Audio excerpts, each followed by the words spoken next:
Selamat sore teman-teman. Sore yang indah. Seperti biasa di belakang rumah saya di Karanganyar, Solo, Jawa Tengah. Teman-teman, beberapa bulan yang lalu ketika saya berkunjung ke Wihara Lau, di sana saya membuat video tentang perlunya menyimbolkan Tuhan atau perlunya mewujudkan Tuhan, sehingga sesuatu yang mewujud itu dalam hidup kita menjadi sesuatu yang familiar. Familiar, akar katanya adalah family, keluarga, sesuatu yang dekat, sesuatu yang kita kenal. Dimanapun kita berada, saya adalah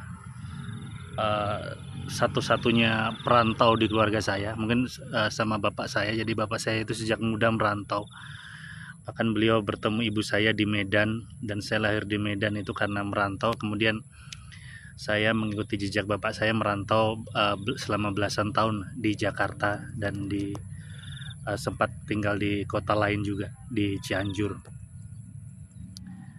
Ketika saya berada di tempat yang jauh, misalnya di Jakarta atau di Cianjur, ketika saya bertemu dengan sesama orang Jawa, itu saya merasa sangat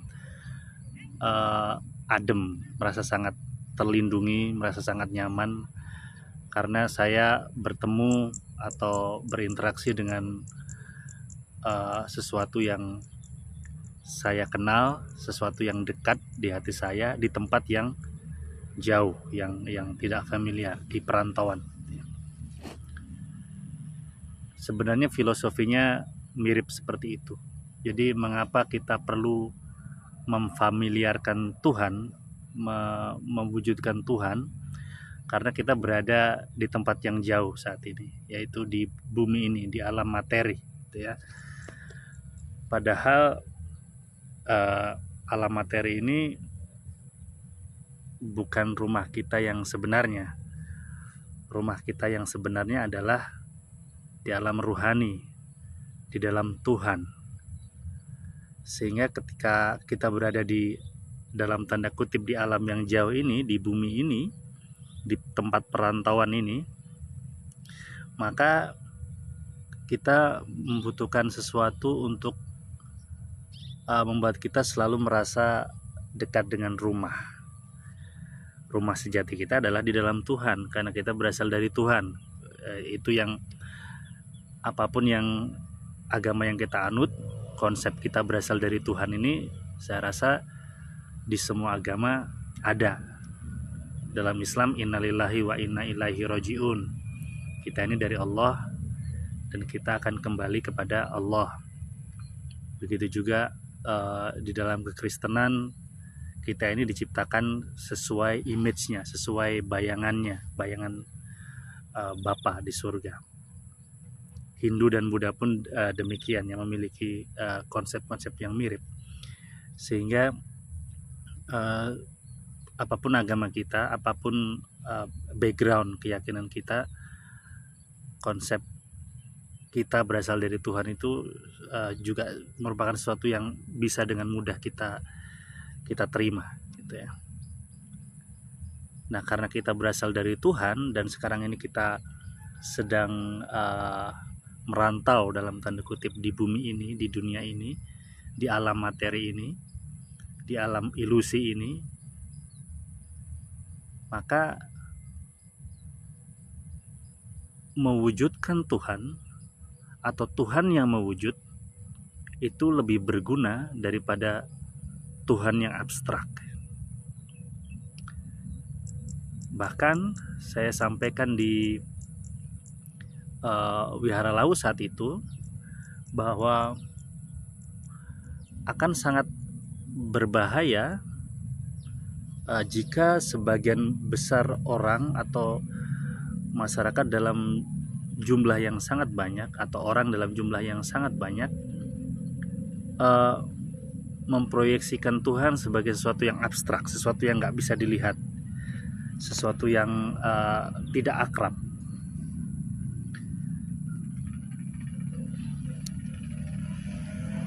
Bayangkan kita diminta untuk menjemput seseorang di bandara. Kita biasanya kan udah dikasih tahu fotonya, atau kalau kita belum pernah ketemu orangnya sama sekali, kita dikasih tahu fotonya, ini orangnya. Atau kalaupun tidak dikasih tahu fotonya, dikasih tahu ciri-cirinya. Dia rambutnya keriting atau rambutnya lurus, dia nanti pakai jaket berwarna biru atau memakai topi berwarna putih, atau orangnya gemuk misalnya, pakai kacamata, atau orangnya bule, atau orangnya Chinese, atau orangnya berkulit agak gelap seperti saya dan sebagainya. Tanpa ciri yang diberikan seperti itu, kita nggak akan bisa menemukan orang yang dimana kita diminta untuk menjemput di bandara. Bayangkan analogi ini terjadi ketika kita nanti meninggal.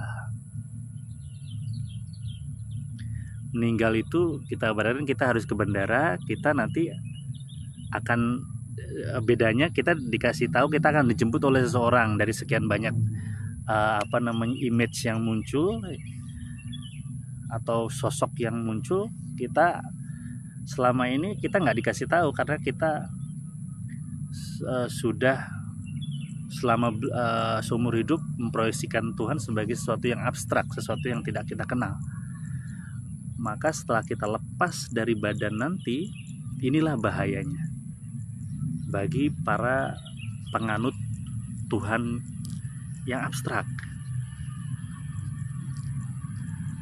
Setelah kita lepas dari badan nanti, kita sampai pada bandara alam barzah, alam bardo, alam antara kematian dan kelahiran kembali. Kita akan bingung, kita akan melihat jutaan wajah, jutaan sosok, karena sosok wujud ini kita ciptakan selama hidup. Tapi karena kita tidak pernah dilatih untuk mewujudkan Tuhan, sosok yang kita cintai dalam wujud yang kita bisa kenal, maka kita akan bingung. Nah itulah, disitulah bahayanya.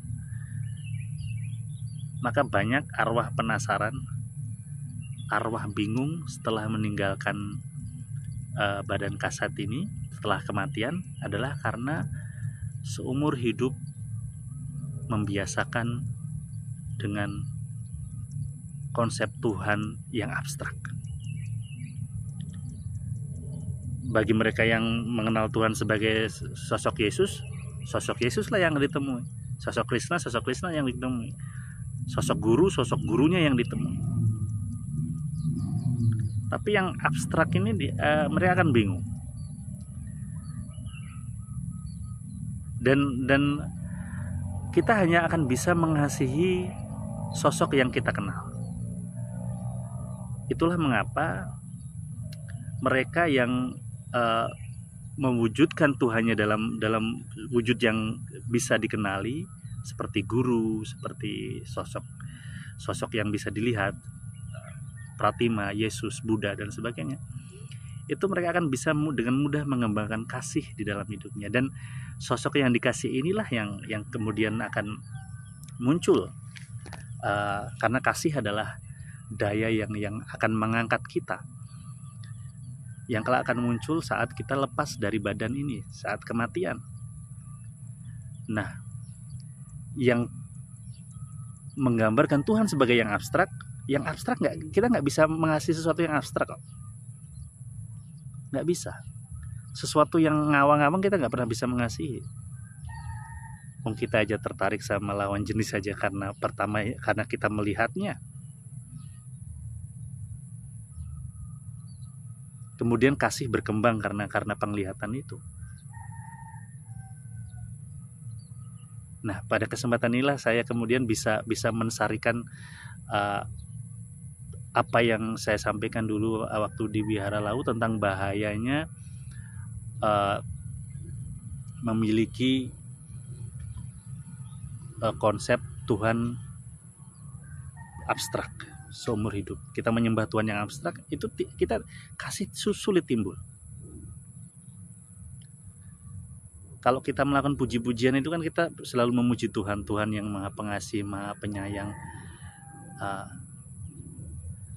Wujud kasih, wujud sayang itu harus bisa dilihat kok. Misalnya Tuhan lagi ngasih makanan, Tuhan kalau orang yang menjadikan guru, misalnya Sri Satya Sai Baba atau Sri Baba sebagai sosok ilahi, maka gambar Sirdi saat memberi makanan, gambar Sirdi saat memberi makanan kepada pengemis, kepada anjing dan sebagainya, itu bisa membangkitkan kasih. Sedangkan sosok Tuhan yang abstrak, yang mungkin diyakini oleh kebanyakan saudara-saudara kita yang beragama Islam, kebanyakan, mayoritas, itu saya akan sangat terus terang sangat berbahaya. Dan itulah yang menyebabkan banyaknya arwah gentayangan setelah lepas dari badan. Karena kasih belum berkembang, kemudian sudah waktunya pulang, dan karena kasih belum berkembang, sosok yang dikasihi itu tidak muncul. Yang muncul adalah bayangan-bayangan yang lain yang akan menyeret kita ke kehidupan yang akan datang yang kacau, yang tanpa kasih. Demikian teman-teman yang bisa saya bagi kali ini. Mungkin di kesempatan yang akan datang saya mendapatkan informasi atau sumber pengetahuan yang bisa membuat penjelasan mengenai hal ini lebih jelas dan lebih terperinci. Semoga. Untuk saat ini sampai di sini dulu. Terima kasih. Selamat sore.